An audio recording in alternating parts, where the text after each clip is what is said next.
here's another little story.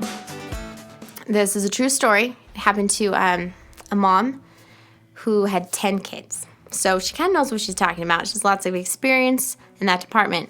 She said one of her sons had a paper route, and she was really proud of him. He did a really good job.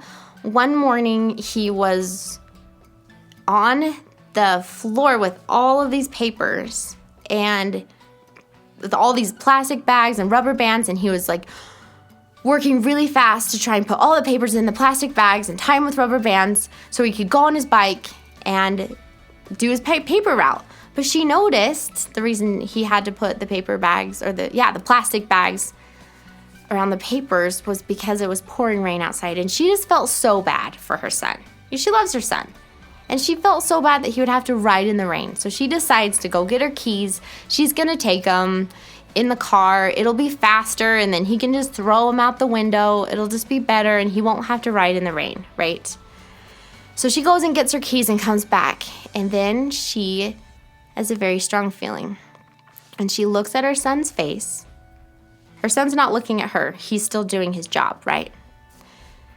She sees determination in her son's face. She doesn't see him like panicking. And she realizes she needs to step back and not get in the way of him learning something. He's determined to go on his bike in the rain and do his job, because this is his job and he's getting paid to do it. So she put her keys away and she didn't drive him. And after he did that, he came back soaking wet, but he wasn't even late. He did his job and he was so proud of himself. So when you are tempted to take away that challenge from your child, just ask yourself, would that hurt them more than help them? Is that a challenge maybe that they need to have to grow, to become the person they're meant to be? Do not pick your nose. Don't pick your nose. Okay? This is the last one. We get to have a treat. Ow. You just made me bite my tongue. Oh. Baby's okay. Doesn't even know where he is. I know he's in Marie's room. I closed the door. All right, here we go. Are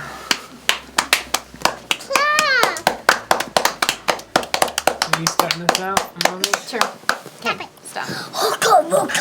T stands for Teach. Hold on, start over. I was yawning. That would have been so cute. Okay, Mark Benson, you say that again. T stands for teach. Okay, do it without clapping. Okay. T stands for teach.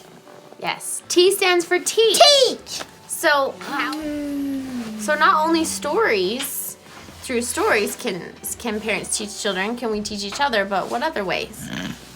Have you ever seen Mommy and Daddy do something and then you learned how to do it just by looking at us? Like, we don't even have to tell you anything. Like Benson.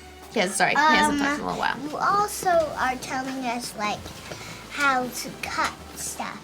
Like when you were cutting the pineapple, Oh, yeah. just by looking at you, I kind of know what you could do. Like I could cut that pineapple. You're right. You could cut that pineapple now. That is our side pie. Okay, Marie. So and what then is that called when you watch someone do something and then you do it? You're learning by... Their Example. Yeah, learning by their example. Good.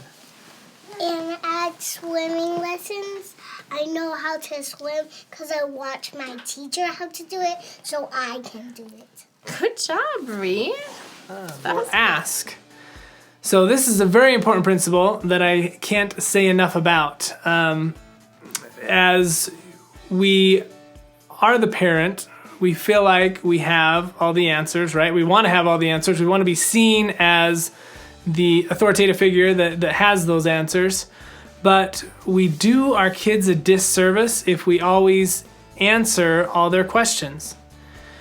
We need to be able to teach them how to find the answers for themselves, because we aren't always going to be there. And if they haven't built up confidence that, you know what, I can figure this out. I know how to go and figure things out on my own. If they haven't had a lot of experience with that, then they're going to have trouble, when they leave the home and they have to figure things out on their own. So a phrase that I like to use, and my wife's great at this, but when your kids ask you a question, a phrase that just is a great phrase to just always keep on hand is to say, you know what, that is a great question. What do you think the answer might be to that? Just throw it right back at them and let their mind think through it. Let them, run through that in their head. And then, if they can't come up with an answer, then just be like, well, hey, you know what? Where do you think we could find the answer to that? Where would be a place we could go? Who might know the answer to that?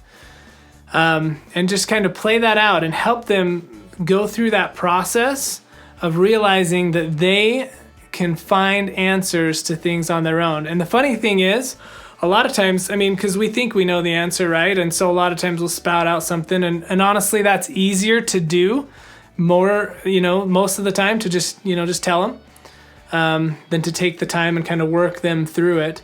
But there is so much more power for them if they can come up with that answer on their own. And most of the time, it's going to be a lot better than the answer that you originally gave them. I've done that and realized that several times, where the initial answer that I was going to give, after they work through it, they come up with an idea that's a lot better than what I was going to say. So